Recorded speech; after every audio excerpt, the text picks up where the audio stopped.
Hey there everyone, I'm Marco Alcubé, the host of Expat Experts podcast.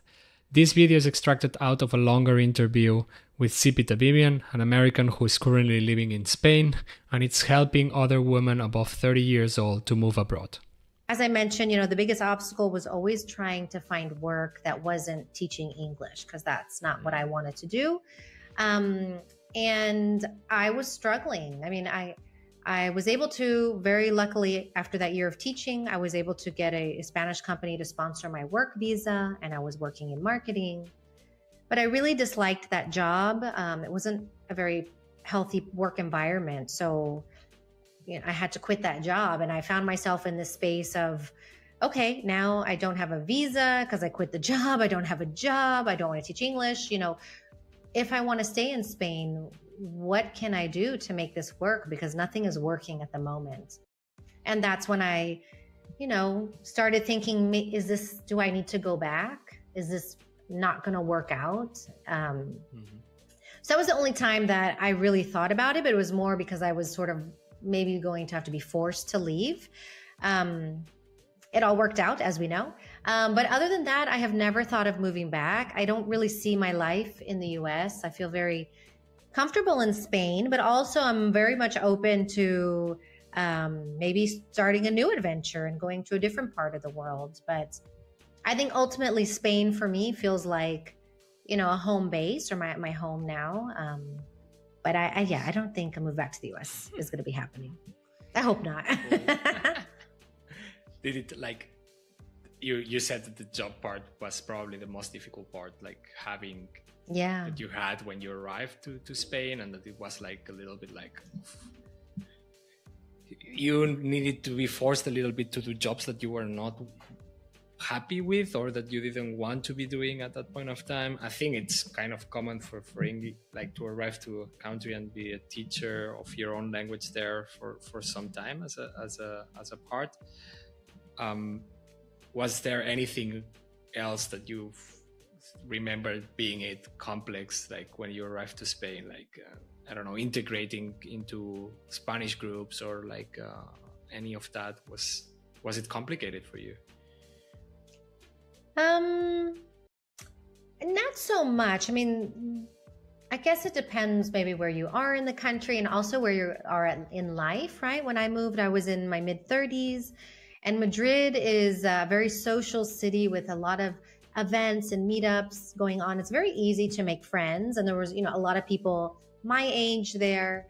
And also it's a city where people come from all over Spain, all over Europe. So it's a city where people are seeking friendships, right? Because a lot of people are not from there. And so I found making friends not so difficult, but that's more international friends. I did find it a bit challenging, and maybe still so, is breaking into, Spanish friend circles. But I think that's probably the same anywhere you go in the world, right? I think at a certain age, really, people also have their friendship groups established. If they are locals, they have their family, their friends from, their whole life. They're not really looking to pick up some foreigners here and there to add to the group. And so I think that can make it difficult to make local friends, especially if you're not working, in an office in that country or going to school. You don't really have a community kind of built into your day-to-day experience. So that's always been a bit of a challenge. It helps having a partner from the country, right? That helps getting into those circles. But I think, other than that, I think the work visa is always the biggest headache, or a visa, and finding the right work. How is it now, like visa wise for Americans? Like, is it a very complex process, or how it has been the experience for you? Because I know that it's not the easiest bureaucracy in the world, that's for sure. Like, yeah.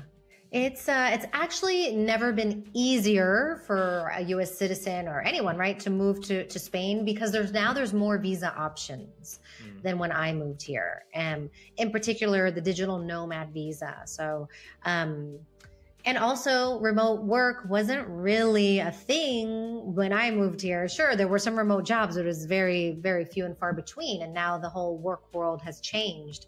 So those two things have made it a lot easier for people to move here. I guess I should mention part of the job challenge in Spain was also the salaries. The salaries here are very low. So when I got a work visa sponsorship and worked for this startup as somebody, in their 30s with experience and a master's education, my pay was, I think, 22,000 euros a year, right? So the average salaries in Spain are very low, which can be a big deterrent for people to want to find work here. So remote work visas, remote work and the digital nomad visa has made it a lot easier for people to be able to move here and maybe come with a higher salary.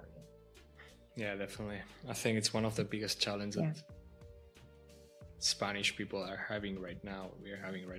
Especially in the big cities, like where your salaries are still capped to 1,000 something, 1,200 if you are lucky at the end of the month, and then your apartments are like 800 or 1,000 euros per apartment, and you're spending an 80% of your salary in that. So I get it. I mean, and it makes it easier for the people to come. And if you get the salary and you're lucky, you get the salary from somewhere else and you're able to live in these countries, it's easy. But for the people who live there, it is a whole struggle, I think. Yeah.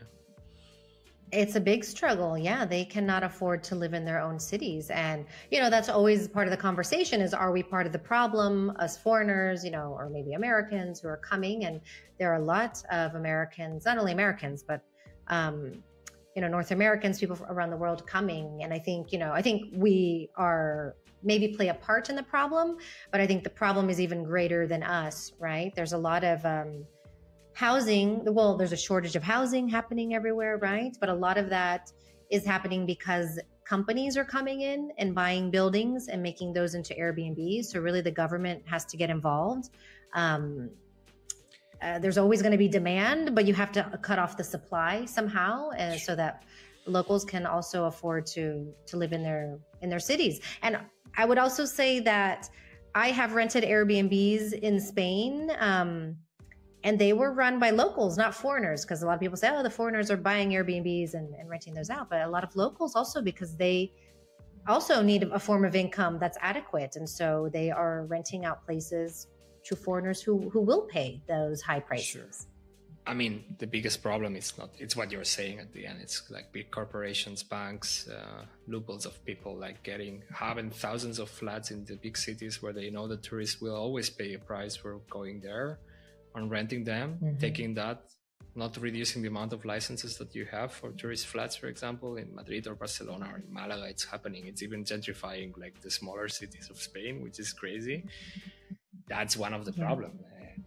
Of course, the other part, it's not like keep increasing the cost of life in a country where the salaries has not been touched for the last how many years? 20 years. Yeah, exactly. Well, besides that, like maybe going back a little bit and not criticizing the society only. How different is life in Spain? Or like, I mean, right now you could compare it, I suppose, to Malaga, Madrid, Cordoba, the cities where you live, versus Houston and Texas in general. Like you mentioned, for example, the car culture, that it's very American, like doing a lot of things with the car, for example. What are the biggest differences that you feel between the two countries? Yeah, I mean, one is lifestyle. So I think, and that's no secret that people work a lot in the US. Not that they don't work a lot in other places, but in the US, I think work is kind of your identity. And I don't feel that in the same way here. In the US, I feel like people just live to work, and they don't really have much of a life outside of that. And in Spain, you really see people making other aspects of their life a real priority, whether that's family, friends, people meet up, spontaneously, casually after work. And so I really love that aspect of life where there's this very big joy of life and living and prioritizing enjoying your life. So that's a big one. We talked about the cars or lack of needing cars here in a lot of cities in Spain, not all of them. I mean, in Malaga, it's nice to have a car to be able to drive to different places, but for the most part, you can get by on public transportation, which is I love that way of living. One, because it's healthier. But two, I just love being in contact with people on a daily basis, which is something you really lose when you live in that car culture. You just are in your home, your car, a building, and then car, home. You don't have that contact, organic contact with people. Yeah, makes sense. A big one for, yeah, I'll add one more. If you liked this short video out of the full episode, you can find the link to it around here and in the description below. Of course, if you are also interested in checking out other episodes, please subscribe and like.